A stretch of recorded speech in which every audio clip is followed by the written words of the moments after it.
আমরা বিলাতি ইসলাম চাই না, মডার্ন ইসলাম চাই না, আধুনিক ইসলাম চাই না। আমার 3.5 হাত বডি সুন্নাত দিয়ে সাজাইতে পারে না যে ইসলাম, সেই ইসলাম আমি চাই না। আমি চাই যে ইসলামের ভিতরে থাকবে নবীর সুন্নাত, যে ইসলাম প্রতিষ্ঠা হলে রান্নাঘর থেকে শুরু করে উযু ইস্তেঞ্জার জায়গা থেকে শুরু করে বাথরুম থেকে শুরু করে মসজিদের মেহরাব পর্যন্ত হবে নবীর সুন্নাত। ঠিক না ঠিক? মাথার থেকে পায়ের পাতা পর্যন্ত হবে নবীর সুন্নাত। এই ইসলাম হলো মদিনার ইসলাম। আমরা এই দেশে মদিনার ইসলাম কায়েম করতে চাই, মদিনার ইসলাম নিয়ে আমরা এই দেশে বেঁচে থাকতে চাই। বর্তমান সময় উপযোগী ভবিষ্যৎ জিন্দেগির করণীয় সম্পর্কে বিস্তারিত আলোচনা আপনারা শ্রবণ করেছেন। অত্যন্ত ক্লান্ত পরিশ্রান্ত অবস্থায় সুদূর ঢাকার থেকে দীর্ঘ পথ পাড়ি দিয়ে দেরিতে হলেও আপনাদের এখানে উপস্থিত হতে পেরেছি। আপনারাও দূর দরাজ থেকে এসে জান্নাতের বাগানে দীর্ঘ সময় উলামায়ে কেরামের আলোচনা শুনতে পেরেছেন। এই জন্য আল্লাহর শুকরিয়া আদায় করে সকলেই বলি আলহামদুলিল্লাহ। সীমিত সংক্ষিপ্ত সময়ের ভিতরে কয়েকটি কথা আপনাদের সামনে আরজ করব।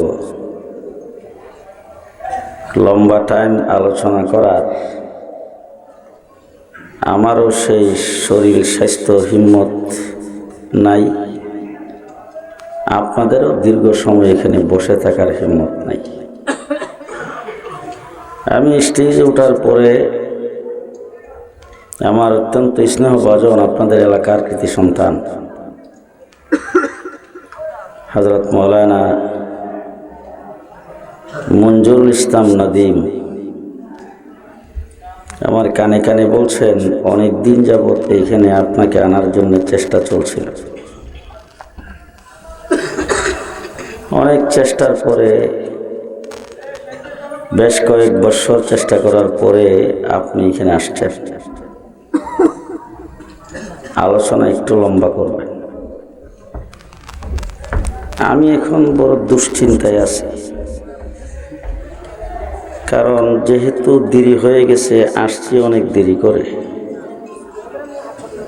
আমি যদি এখন আলোচনা লম্বা করি তাহলে আপনাদের উপরে জুলুম হবে, আর যদি খুব শর্ট করি তাইলে আপনাদের উপরে বেইনসাফ হবে। লম্বা করলে হবে জুলুম, শর্ট করলে হবে বেইনসাফ। আমি এখন কোনটা করব এটা নিয়ে চিন্তায় আছি। তবে জুলুমও করা যাবে না, বেইনসাফও করা যাবে না,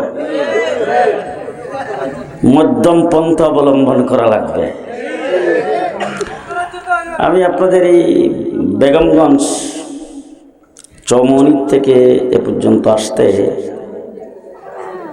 গাড়িতে বসে কমপক্ষে 5-7 জায়গার থেকে মাইকের আওয়াজ পাইছি, ওয়াজ হচ্ছে। আপনাদের এখানে মোড়ে এসে আমি জিজ্ঞেস করলাম যে আপনাদের এখানে কাছে দাঁড়িয়ে কোনো মাহফিল হচ্ছে? 4-5 জন লোক ছিল, 2-3 জন 2-3টা মাহফিলের কথা বলছেন। আরেকজন পেছন থেকে বলতেছে, ও না না না, এই হুজুরের মাহফিল ওই যে দাসের হাট।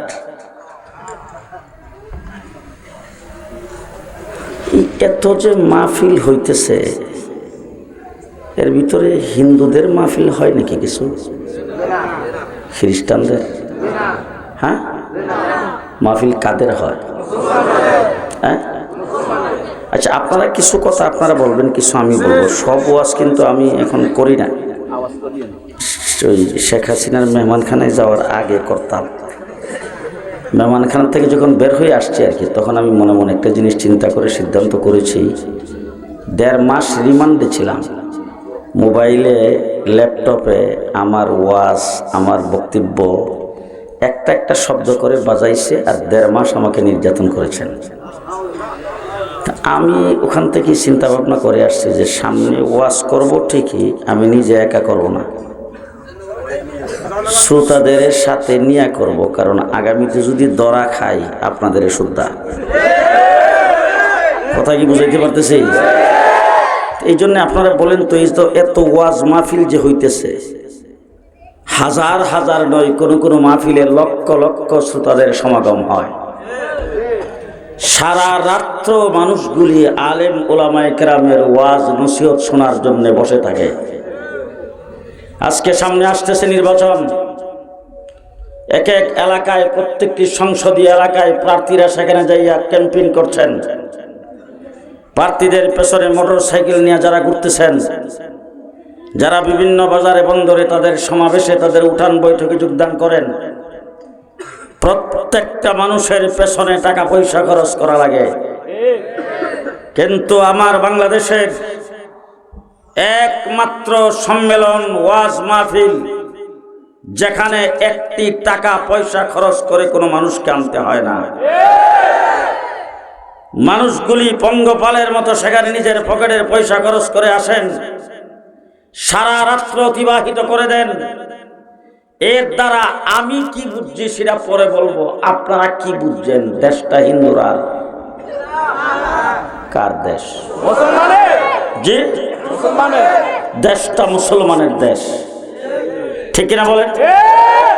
আপনি নোয়াখালী, লক্ষ্মীপুর, চাঁদপুর থেকে যাবেন ঢাকায়, রাস্তার কিনারে যতগুলি সিএনজি পাম্প, পেট্রোল পাম্প, সবগুলোতে মুসলমানদের নামাজ আদায়ের জায়গা।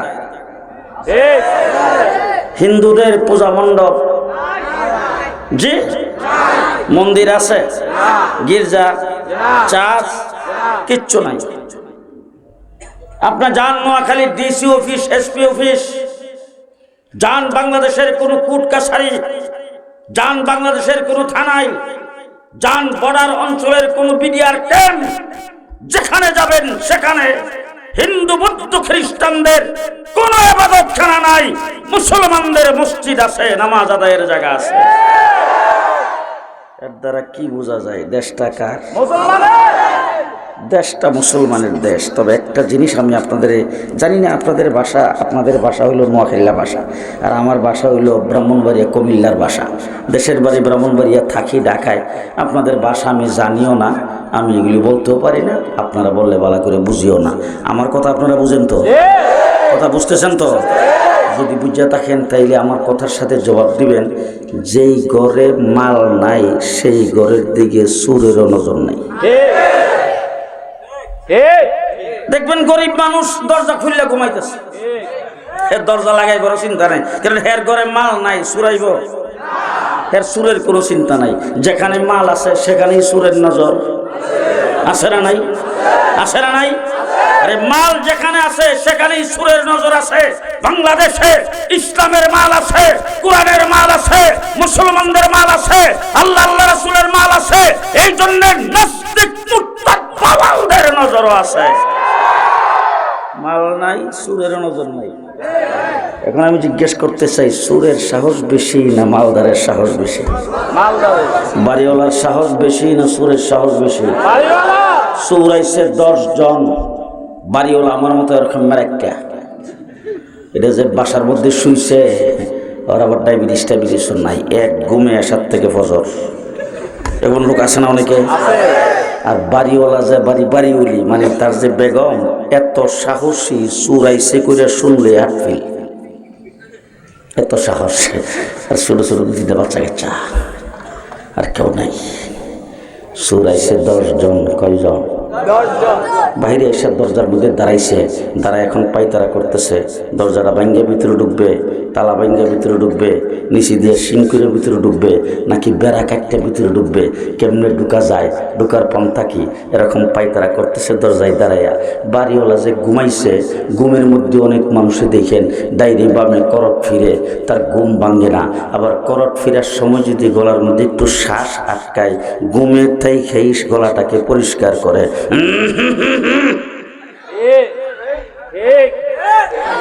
তো বাড়িওয়ালা ঘরের মধ্যে যে ঘুমাইছে হের ঘুম ভাঙ্গে নাই, ডাইন করোড় থেকে বাম করোড়ে যাইতেছিল, এমন সময় গলার মধ্যে একটু শ্বাসটা আটকাইছে, গলার মধ্যে একটু কাশ আটকাইছে, গলাটাকে পরিষ্কার করার জন্য ঘুমে তাই খাই। সুর কয়জন? আপনারা বলেন তো, সুর কি খারইব না যাইব? একটা আরেকটারে ডাক দেয়, জুল দিয়াই বাড়িওয়ালা সজাগ হয়ে গেছে। হ্যাঁ, কি বলেন? সিনার আব হামারা, হিন্দুস্তান भी हमारा, मुस्लिम है हम, वतन है सारा जहां हमारा। মুসলমানেরা, আজকে ভারত মনে করতে পারে আমাদের চাইতে 26 গুণ বেশি বড়। দেশটা খুব ছোট তো। আমাদের পশ্চিম দিকে কেটা, উত্তর দিকে, পূব দিকে, দক্ষিণ দিকে বঙ্গোপসাগর। আমরা যদি বিপদে পড়ি বঙ্গোপসাগরে ঝাঁপ দিয়া পড়া ছাড়া আমাদের কোনো উপায় নেই। তবে নোয়াখালীর মানুষ একটা কথা বলে যাচ্ছি, আত্মহত্যা মহাপাপ। আমরা যদি বঙ্গোপসাগরে ঝাঁপ দিয়ে পড়ি তাইলে আমাদের আত্মহত্যা হবে। আত্মহত্যা আমরা করতে পারবো না। তবে একটা জিনিস ভালো করে জেনে রাখেন, আপনি ইসলামী সম্মেলনওয়ালা, আপনি মুসলমান, আপনি মুসলমানের ঘরে জন্মগ্রহণ করেছেন, আপনি আলেম উলামায়ে কেরামের ভক্ত, আপনি কোরআনওয়ালা, আপনি আলেম, আপনি টুপিদারিওয়ালা, আপনি 5 ওয়াক্তের মুসল্লি, আপনি মসজিদের ইমাম, আপনি মাদ্রাসার শিক্ষক, দিনদার কোন মানুষ বাংলাদেশের বর্ডার পাস হয়ে যদি যাইতে চায়, ফেলানির মতো তাকে গুলি করে হত্যা করা হবে। তারপরে হাসিনার মতো বাদ দেও পারবো? যদিও তারা সবসময় বক্তৃতায় বলতেন পালাবো না। হাই হাই হাই, 1.5 মাস ছিলাম ডিবি অফিসে রিমান্ডে, 2 বছর ছিলাম কাশিমপুর কারাগারে, কেরানীগঞ্জ কারাগারে, ফাঁসির সেলের ভিতরে। দুঃখের কথা কোথায় বলবো, রিমান্ডে আমাকে নির্যাতন করেছেন, 7টা টিম জিজ্ঞাসাবাদ করেছেন, রাত্র দিন 24 ঘন্টা কোরআন তেলাওয়াত করতে দেয় নাই, রাত্রেবেলা তারাবি পড়তে দেয় নাই, রমজানের মাস সেহরি ঠিক মতন খাইতে পারি নাই, সারা রাত্র দিন 24 ঘন্টা। কোনো সময় কালো কাপড় দিয়ে চোখ বাঁধে, কোনো সময় হাতে পায়ের মধ্যে ডান্ডা বেরি লাগায়, কোনো সময় আবার একখান থেকে আরেকখানে নিয়ে যাইতে যাইয়া সেখানে চোখ বাঁধে নিয়ে যায়। কত কিছু করেছ তো 1টা মাস পর্যন্ত। যারাই জিজ্ঞাসাবাদ করতে আসছে, আইসা তাদের প্রথম গালিটা ছিল, তুই পাকিস্তানি রাজাকার, তুই পাকিস্তানি রাজাকার। তোর মৌলানা নুরুল হুদা ছিল পাকিস্তানি রাজাকার, তোর শফিউল্লাহ ছিল পাকিস্তানি রাজাকার, তোর পীরজি হুজুর ছিল পাকিস্তানি রাজাকার, তোর মুফতি মুইজ ছিল পাকিস্তানি রাজাকার, তোর হাফিজি হুজুর ছিল পাকিস্তানি রাজাকার, তোর মুফতি আমিনী ছিল পাকিস্তানি রাজাকার। এরকম আলেম উলামায়ে কেরামের নাম যতটি মুখস্থ আছে, একটা একটা করে নাম ধরে আমাকে আঙ্গুলটা এইভাবে উঁচা করে গালিগালাজ করেছেন পাকিস্তানি রাজাকার বলে। এখন আমি আপনাদের কাছে জানতে চাবো, 54 বৎসর হয়েছে বাংলাদেশ, 1971-এর পরে মুক্তিযুদ্ধ করে দেশটাকে স্বাধীন করেছে আমরা। স্বাধীনতার পরে আজকের 54 বৎসরের ভিতরে নোয়াখালীর মাটিতে, গ্রামে গঞ্জে, শহরে বন্দরে কোন মসজিদের ইমাম, কোন মসজিদের খতিব শুক্রবারে জুমার বয়ান করতে যায়া, অথবা কোনো আন্দোলন সংগ্রামের কোনো প্রকার কোনো লিডার, কোনো কর্মী রাজপথে দাঁড়ায়া মানববন্ধন করে, মিছিল সমাবেশ করে পাকিস্তানের পক্ষে একটা শব্দ আমরা কোনোদিন বলি নাই। বলছি কোনোদিন না, কোনো একটা বিবৃতি দিছি না। হাফিজি হুজুর আপনাদের দেশের মানুষ, আমার শেখ ও মুর্শিদ হাফিজি হুজুর 81 সনে রাষ্ট্রপতি নির্বাচন করেছিলেন। উনি কি পাকিস্তানের পক্ষে কোনো কথা বলেছেন? আরো জোরে কান। পাকিস্তানের পক্ষে কোনো কথা বলে নাই, পাকিস্তানের বিরুদ্ধে আমরা কথা বলেছি। তোমাদের জুলুম নির্যাতনের কারণে আমরা ঐক্যবদ্ধ থাকতে পারে নাই। তোমরা পশ্চিম পাকিস্তানিরা জুলুম করেছো বলে বাংলাদেশের 7.5 কোটি মানুষ মুসলিম হয়ে অস্ত্র ধরে তোমাদেরকে এখান থেকে পিটায় বিদায় করেছে। সেই কথা আমরা জোর গলায় বলেছি, আর তোমরা স্বাধীনতার পক্ষে স্লোগান দিয়েছো। মুক্তিযুদ্ধের চেতনার কথা বলে বাংলাদেশের টাকা পাচার করে বেগম পাড়ায় বাড়ি করেছো। গোটা বাংলাদেশ তালাশ করলে কোথাও, কোন থানায়, কোন পুলিশ স্টেশনে, কোন গোয়েন্দা বাহিনীর কোন লোকের কাছে একজন আলেম 5টি টাকা পাচার করেছেন বলে রিপোর্ট নাই। মাঝখানটা দেখেন ডাইরি মামে তাকে, কেউ যদি কথা না কহে কাওয়া কাদের দলের লোক আছে? কোন রিপোর্ট কোন মৌলবী বেগম পাড়ায় বাড়ি করছে? সুইস ব্যাংকে অ্যাকাউন্ট? আমাদের কোন মৌলবীর আছে? আছে? তাহলে তোমরা দেশপ্রেমের স্লোগান দাও, দেশপ্রেমের স্লোগান দাও, স্বাধীনতার পক্ষ শক্তির স্লোগান দিয়ে, আর আমাদেরকে স্বাধীনতা বিরোধী বলে 15 বৎসর পর্যন্ত দেশটাকে লুটপাট করেছ। জেনে রাখো, আমরাই এই দেশে দেশকে ভালোবাসি, এই দেশের সুনাগরিক। কারণ তোমরা দেশকে ভালোবাসো দেশের পদ পদবি দখল করার জন্যে, মন্ত্রী হওয়ার জন্যে, এমপি হওয়ার জন্যে, তোমরা দেশের বড় বড় পদ পাওয়ার জন্যে, তোমরা দেশের ক্ষমতায় যাওয়ার জন্যে। আর আমরা দেশকে ভালোবাসি হুব্বুল ওয়াতানি মিনাল ঈমান হিসাবে। দেশ প্রেম, দেশকে ভালোবাসা ঈমানের অঙ্গ, সেই হিসাবে আমরা দেশকে ভালোবাসি। দেশের সম্পদ লুণ্ঠন করার জন্য বাসি না। ঠিক নেবে ঠিক? আমাদেরকে তোমরা যে গালি দিলা আমরা পাকিস্তানি রাজাকার, এখন তোমরা গেলা কো? আমরা তো পাকিস্তানের পক্ষে একটা শব্দ কোনোদিন উচ্চারণ করি নাই। তোমরা তো বক্তৃতায় দাঁড়ায় বলছো স্বামী স্ত্রীর সম্পর্ক। আমি জিনিসটা জানতে চাইছিলাম, স্বামী কেডা আর স্ত্রী কেডা? ঘুমাই গেছে না আপনারা? বলে নাই স্বামী স্ত্রীর সম্পর্ক। আবার বক্তৃতায় দাঁড়ায় বলছে ভারতের উন্নতি আমাদের উন্নতি। আবার বলছে জাত দিছি জীবনও বলবে না, জাত দিছি জীবনও বলবে না। আরে চুরি চুট্টামি করে আজকে যা সম্পদ জমায়েছ তা তো 16টা লাগেজ বইরে নিয়ে গেছ। এরপর 832 বুড়ি ঘটনা কি? দেশের সম্পদ তোমরা লুণ্ঠন করেছ, আমরা 5টি টাকা দেশ থেকে চালান করি নাই। দেশের সম্পদ লুণ্ঠন তোমরা 54 বছর পর্যন্ত করেছ, আমরা করি নাই। আমরা রাজাকার নয়। আজকে প্রমাণিত হয়েছে তোমরা সবাই ইন্ডিয়ান রাজাকার। ঠিক কিনা বলেন? আজকে প্রমাণ হয়েছে তোমরা সবাই ভারতীয় রাজাকার। আমরা পৃথিবীর কোন দেশের রাজাকার নয়, আমরা বাংলাদেশের রাজাকার। দেশ আমার, এই মাটি আমার। আমরা এই দেশের চাউলের ভাত খাই, এদেশের মায়ের ঘরে জন্মগ্রহণ করেছি। এই দেশে ইসলাম কায়েম করে, ইসলাম নিয়ে এই দেশেই থাকতে চাই। আজকে যদি আমাদেরকে ইসলাম থেকে কেউ বাধা দিতে আসে, আপনারা চুপ করে থাকবেন? জি থাকবেন? আমি আপনাদের প্রশ্ন করতে চাই, এমন কোন একটা অবস্থার যদি সৃষ্টি হয়, আপনার জীবনটা চলে গেলে ইসলামটা থাকবে, আর ইসলামটারে বাদ দিলে জীবনটা থাকবে, কোনটা রাখবেন, কোনটা দিবেন?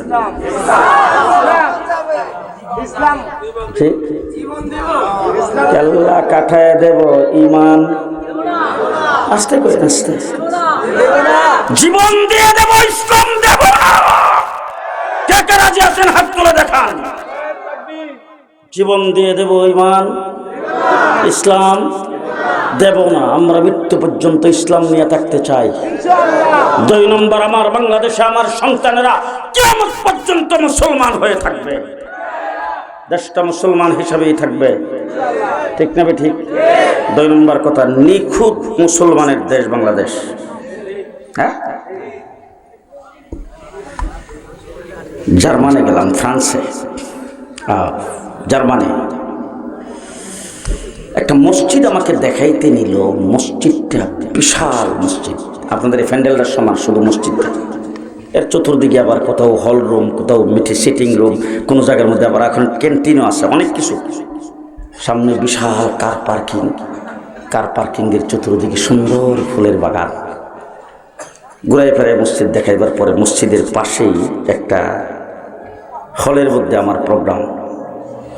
সেখানে গেলাম, বেশ কিছু লোকজন জমায়েত হলো।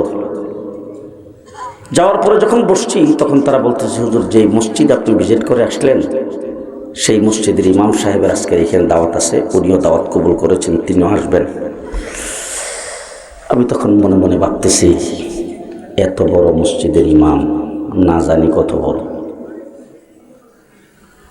কিছুক্ষণ পরে যারা আমার পাশে বসা ছিলেন তারা ডাক দিয়ে বলতেছেন, দাঁড়াই গেছেন, বলতেছে এই যে ইমাম সাহেব আসতেছে, ইমাম সাহেব আসতেছে। বাহ, ইমাম সাহেব যিনি আসলো, ফ্যান শার্ট পরা, কোট আর টাই পরা, ক্লিন শেপ, সফান সফা।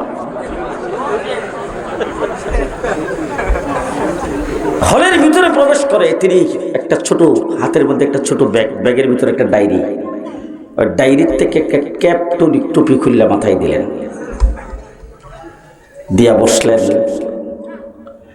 সর্বপ্রথম ঘোষকে ঘোষণা করলেন, ইমাম সাহেবের কোরআন তেলাওয়াতের মাধ্যমে প্রোগ্রাম শুরু। তেলাওয়াত যখন শুরু করলেন আমার কাছে মনে হয়েছে যে কোরআন এই মাত্র নাজিল হইতেছে। এত সুন্দর তেলাওয়াত।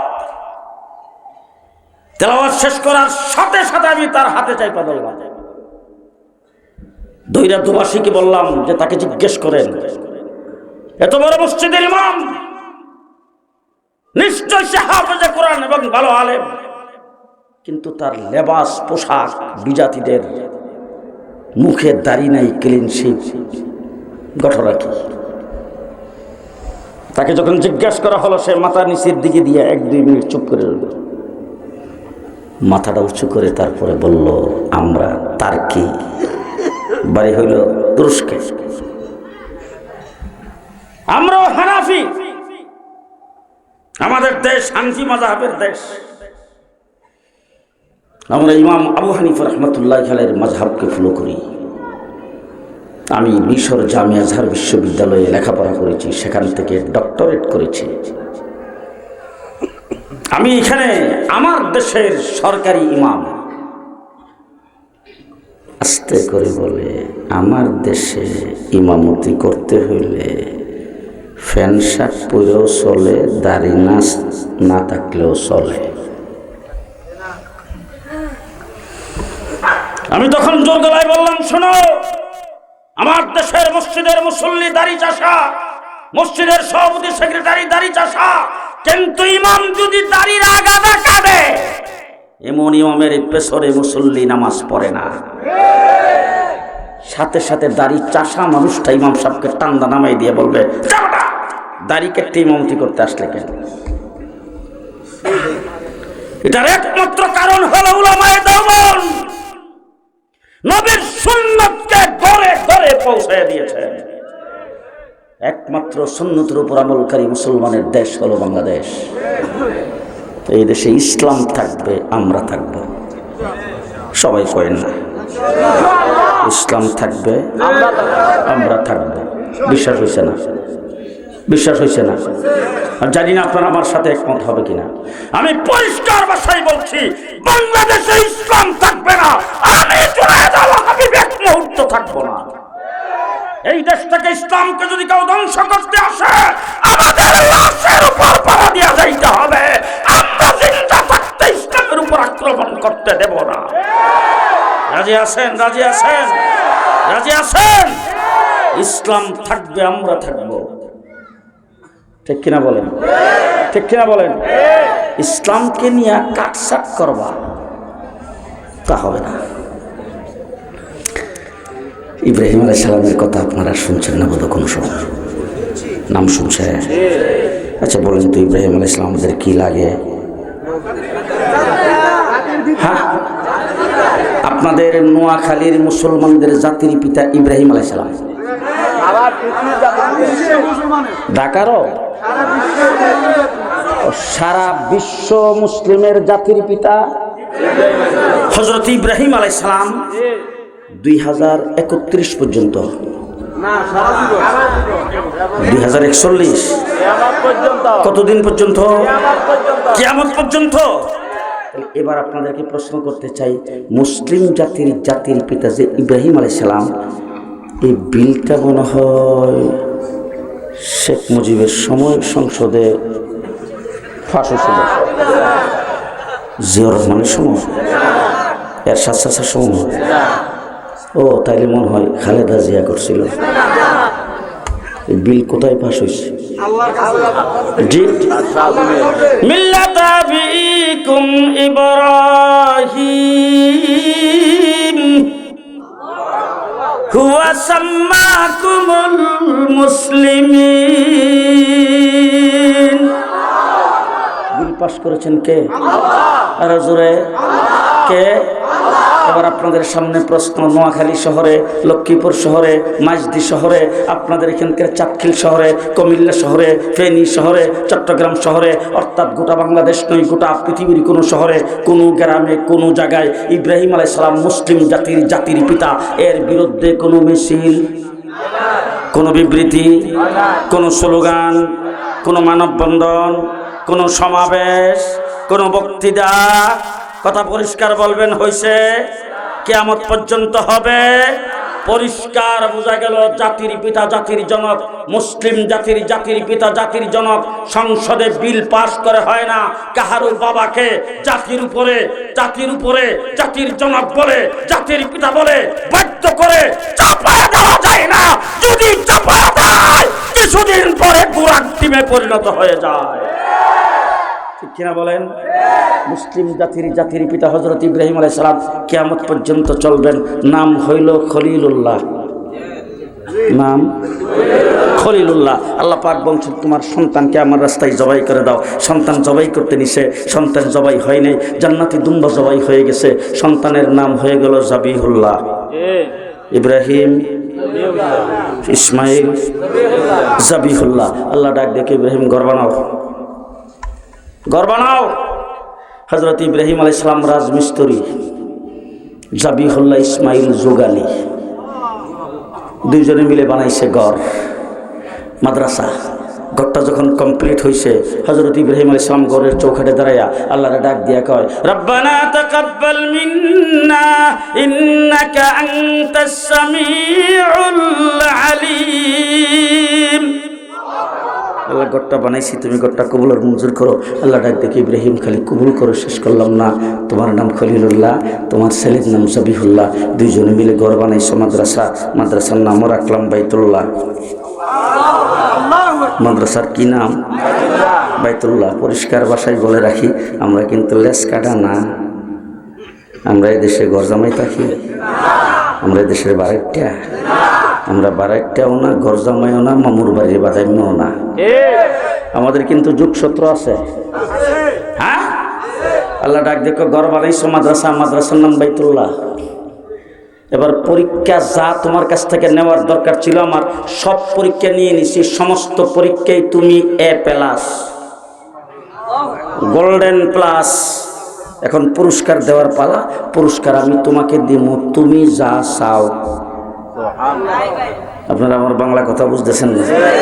ইব্রাহিম আলাইহিস সালাম আল্লাহ পাক বলতেছেন, তুমি যা চাও তাই দিমু। ইব্রাহিম আলাইহিস সালাম বাইতুল্লাহর চৌকাঠে দাঁড়ায়া আল্লাহরে ডাক দিয়ে কয়, রব্বানা ওয়া বা'আস ফীহিম রাসূলাম মিনহুম। ঘর তো বানাইছি, ঘরের জন্য তো একজন শিক্ষকের দরকার। ঘর তো তামাম পৃথিবীর মার্কাজ, ঘর তো তামাম পৃথিবীর মাদ্রাসা। এই মাদ্রাসার জন্য একজন প্রিন্সিপালের দরকার। আল্লাহ শিক্ষক হিসেবে তোমার হাবিবকে চাই। কারে চাই? হাবিবকে চাই। আল্লাহ ডাক দেখে ইব্রাহিম দরখাস্ত মঞ্জুর। তাহলে ইব্রাহিম খলিলুল্লাহ, ছেলে জবিহুল্লাহ, মাদ্রাসার নাম বাইতুল্লাহ, প্রিন্সিপালের নাম হাবিবুল্লাহ। এবার হযরত ইব্রাহিম আলাইহিস সালাম আল্লাহ পাকের দরবারে বলেন, আল্লাহ মাদ্রাসা পাইলাম বাইতুল্লাহ, শিক্ষক পাইলাম হাবিবুল্লাহ, তার জন্য তো সিলেবাসের দরকার, পাঠ্যপুস্তকের দরকার। হযরত ইব্রাহিম আলাইহিস সালাম আল্লাহ পাকের দরবারে প্রস্তাব করেছেন, ইয়াতলু আলাইহিম আয়াতিক ওয়া ইউআল্লিমুহুমুল কিতাব ওয়াল হিকমা ওয়া ইউযাক্কিহিম। এই চারটা সিলেবাসের প্রস্তাব হযরত ইব্রাহিম আলাইহিস সালাতু ওয়াস সালাম বাইতুল্লাহ তৈরি করার পরে আল্লাহ পাকের দরবারে করেছেন। আল্লাহ রাব্বুল আলামিন ডাক দেখে, ইব্রাহিম চারটার সাইরোডাই মঞ্জুর। ইয়াতলু আলাইহিম আয়াতিহি ওয়া ইউযাক্কিহিম ওয়া ইউআল্লিমুহুমুল কিতাব ওয়াল হিকমা। চারটার সাইরোডাই আমি আল্লাহ পাক মঞ্জুর করে দিলাম। ইব্রাহিম শুনে রাখো, আজকে তুমি প্রস্তাব করেছো আর আমি আল্লাহ পাক মঞ্জুরি দান করেছি। কিয়ামত পর্যন্ত নুরানি মক্তব থেকে হাটহাজারীর জামিয়া পর্যন্ত এই 4 সিলেবাসই চলবে, কোনো পরিবর্তন হবে না। চলছে তো নাকি? চলছে তো? গত 15টা বছর পর্যন্ত আমাদেরকে সনদের স্বীকৃতির মূলা জোলাইয়া, ভালো করে মনে রাখেন, ভালো করে শুনে রাখেন, আমি স্বীকৃতির পক্ষে ছিলাম না। আমাদের সনদের স্বীকৃতির মূলা জোলাইয়া, তারপরে আমাদেরকে স্বীকৃতি যখন দিয়েছেন, দেওয়ার পরেই একটা সম্মেলনে তখনকার প্রেসিডেন্ট প্রধানমন্ত্রী ডিসিদের সামনে দাঁড়িয়ে বলে দিল, কওমি মাদ্রাসা হাতের মুঠের বাহিরে ছিল, নিয়ন্ত্রণের বাহিরে ছিল, তাদেরকে নিয়ন্ত্রণে এনেছি, এখন আমার হাতের মুঠের ভিতরে আছে, তাদেরকে এখন যা খুশি তাই করা যাবে। এই কথা বলার পরে গত 15 বছরে বারবার শিক্ষামন্ত্রীর পরিবর্তন করেছেন। কওমি মাদ্রাসার সিলেবাসে হাত দেওয়ার জন্য, কওমি মাদ্রাসার সিলেবাসকে সময় উপযোগী তাদের ভাষায় আধুনিক করার জন্য অনেক চেষ্টা করেছেন, একটা পশমও হিলাইতে পারে না। কারণ সিলেবাস প্রস্তাব করেছেন জাতির পিতা হযরত ইব্রাহিম আলাইহিস সালাম খলিলুল্লাহ। প্রস্তাব মঞ্জুর করেছেন কে? আল্লাহ ডাক দিয়ে বলেন, ইব্রাহিম ভালো করে শোনো, তোমার নাম তো খলিলুল্লাহ, ছেলে জবিহুল্লাহ, ঘর বানাইছো বাইতুল্লাহ, তার প্রিন্সিপাল হলেন হাবিবুল্লাহ। সর্বপ্রথম যেটা পাঠ্য সেটার নাম কালামুল্লাহ। সেটার কি নাম? নিশ্চয়ই আপনারা বিরক্ত হচ্ছেন, আমারও কথা শেষ, ভালো করে শুনেন, একটার সঙ্গে একটা ভালো করে মিল রেখেন। মাদ্রাসা পাইলাম বাইতুল্লাহ, পাঠ্য পাইলাম কালামুল্লাহ, ছাত্রর কোনো দরকার তো নাই। আল্লাহ রাব্বুল আলামিন বলেন, দুনিয়ার মানুষ শোনো, ছাত্র আমি আল্লাহ পাক নিয়োগ দেব, আল্লাহ পাক ভর্তি করব। এবার ছাত্র হিসাবে আল্লাহ পাক ঘোষণা করেছেন, উলাইকা হিজবুল্লাহ। ছাত্রকে হিজবুল্লাহ, আস্তে আস্তে ছাত্রকে কার দল? আল্লাহর দল। কার দল? আল্লাহর দল। আওয়ামী লীগ, বিএনপি, জাতীয় পার্টি, কার দল? ছাত্র হলো আল্লাহর দল। এবার আল্লাহ পাক ছাত্র কিভাবে নিয়োগ দিয়েছেন? যখন প্রয়োজন হয়েছে, ইমাম আবু হানিফা রহমতুল্লাহ আলাইহি যখন প্রয়োজন হয়েছে, তখন আবু হুরাইরাকে আল্লাহ পাক ইয়ামান থেকে ধরে নিয়ে আসছেন। যখন ছাত্রের প্রয়োজন হয়েছে, হাবশার থেকে বেলাল হাবশিকে নিয়ে আসছেন। যখন ছাত্রের প্রয়োজন হয়েছে, পারস্য থেকে সালমানে ফার্সিকে নিয়ে আসছেন। কিন্তু ঘরের ভিতর থেকে আবুল আহাবকে, আবু তালেবকে নেই নাই। ছাত্র কে দিয়েছেন? কে দিয়েছেন ছাত্র? নাম কি? আরো জোরে নাম হলো হিজবুল্লাহ। এবার আমি আপনাদেরকে জিজ্ঞেস করতে চাই, আমাদের বাংলাদেশে সমস্ত মাদ্রাসাগুলির বুটগুলি মিলে একটা বুট কায়েম হয়েছে, হাইয়াতুল উলিয়া লিল জামিয়াতিল কওমিয়া বাংলাদেশ। দাওরে হাদিসের সমস্ত ছাত্র একসাথে পরীক্ষা দেয়। আমি এখন আপনাদের জিজ্ঞেস করতে চাই, পরীক্ষাটা যখন হয়, পরীক্ষা কি যারা পড়াইছে, যেই মুহাদ্দিসে পড়াইছে, যেই শিক্ষকে পড়াইছে, যেই শাইখুল হাদিসে পড়াইছে, তিনি কি পরীক্ষা নেন, নাকি বোর্ডের থেকে পরীক্ষক আইসা পরীক্ষা নেয়? কথা বলেন। পরীক্ষা নেয় বোর্ডের থেকে পরীক্ষক আইসা। আমার আল্লাহ রাব্বুল আলামিন বলেন, হাবিবুল্লাহ পড়াইছে, পাঠ্য হলো কালামুল্লাহ, ছাত্র হলো হিজবুল্লাহ। উলাইকাল্লাযীনা ইমতাহানাল্লাহ, আল্লাহ বলেন তাদের পরীক্ষা নিয়েছি আমি স্বয়ং আল্লাহ। পরীক্ষা কে নিছে? ছাত্রর নাম কি? পাঠ্য কি? কালামুল্লাহ। উস্তাদ কে? হাবিবুল্লাহ। মাদ্রাসার নাম বাইতুল্লাহ। বানাইছে কে? খলিলুল্লাহ, জবিহুল্লাহ। মাদ্রাসার নাম বাইতুল্লাহ, মাদ্রাসার শিক্ষক হাবিবুল্লাহ, পাঠ্য হলো কিতাবুল্লাহ, ছাত্র হলো হিজবুল্লাহ। পরীক্ষা নিয়েছেন উলাইকাল্লাযীনা ইমতাহানাল্লাহ। আল্লাহ বলেন আমি আল্লাহ স্বয়ং পরীক্ষা নিয়েছি।